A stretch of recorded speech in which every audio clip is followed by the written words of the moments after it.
महाराष्ट्रासाठी, मराठीसाठी.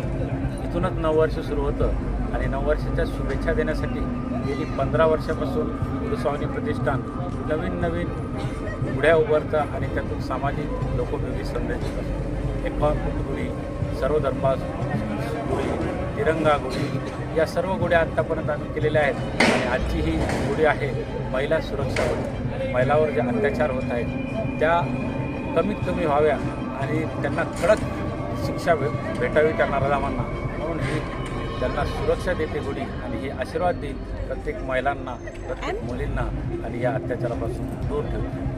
आज माननीय नामदार अतुलजी सावे, मंत्री महोदय आणि संजयजी केनेकर नवनिर्वाचित आमदार हेही इथं आले होते आणि त्यांच्या शुभ हस्तेच आम्ही त्यांना चांगलं गिफ्ट पण दिलेले आहे. सगळ्यांचं तोड करण्यासाठी आम्ही सगळ्यांना साखरगाठी पण दिलेल्या आहेत आणि सर्वांना शुभेच्छा दिलेल्या आहेत. पुन्हा एकदा मराठी मनामनात पूर्वीत हर्षोल्लास येणार आहे पाडव्याची पहाट. घेऊन येतोय आपल्या सर्वांसाठी जीवनात सुख, समाधान, समृद्धीची लाट. खरं तर गेल्या 15 वर्षापासून कुलस्वामिनी प्रतिष्ठानतर्फे वेगवेगळ्या प्रकारची गुढी उभारली जाते. कुलस्वामिनी प्रतिष्ठान त्याच्यासाठी प्रसिद्ध आहे. वर्षभर वेगवेगळ्या ॲक्टिव्हिटी ते घेत असतात, त्यामध्ये महिलांचा भरपूर समावेश असतो.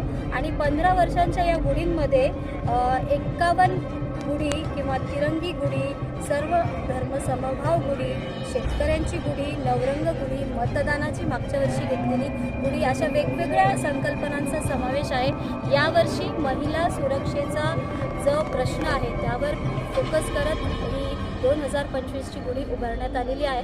आणि त्या माध्यमातून जास्तीत जास्त महिला कशा सुरक्षित होतील याकडे वर्षभर काम करण्याचा आणि त्याकडे लक्ष देण्याचा कुलस्वामिनी प्रतिष्ठानच्या विलासजी कोरडे, अलकाजी कोरडे आणि अविराज कोरडे यांच्या माध्यमातून प्रयत्न होणार आहे आणि ती जनजागृती केलेली आहे. खरं तर महिला ज्या आहेत त्या प्रथम गुरु आहेत आणि त्याच्या माध्यमातून जर मुलींना आपण म्हणतो 7च्या आत घरात आलं पाहिजे, पण मुलांनाही ती शिकवण देणं गरजेचं आहे की कसं मुलींशी वागावं.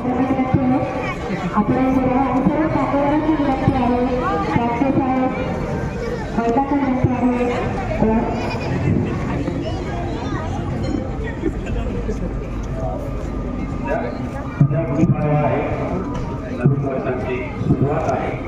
आज आपल्याकडं माननीय नामदार सर्वांचे लाडके गृहमंत्री आलेले आहेत. संजयजी केनेकर नवनिर्वाचित माननीय आमदार हे पण आलेले आहे आणि सगळे मित्रमंडळी आहे. सर्वांचे स्वागत आहे. तुम्ही सर्व भगिनी आहेत त्याबद्दल खूप खूप आभार.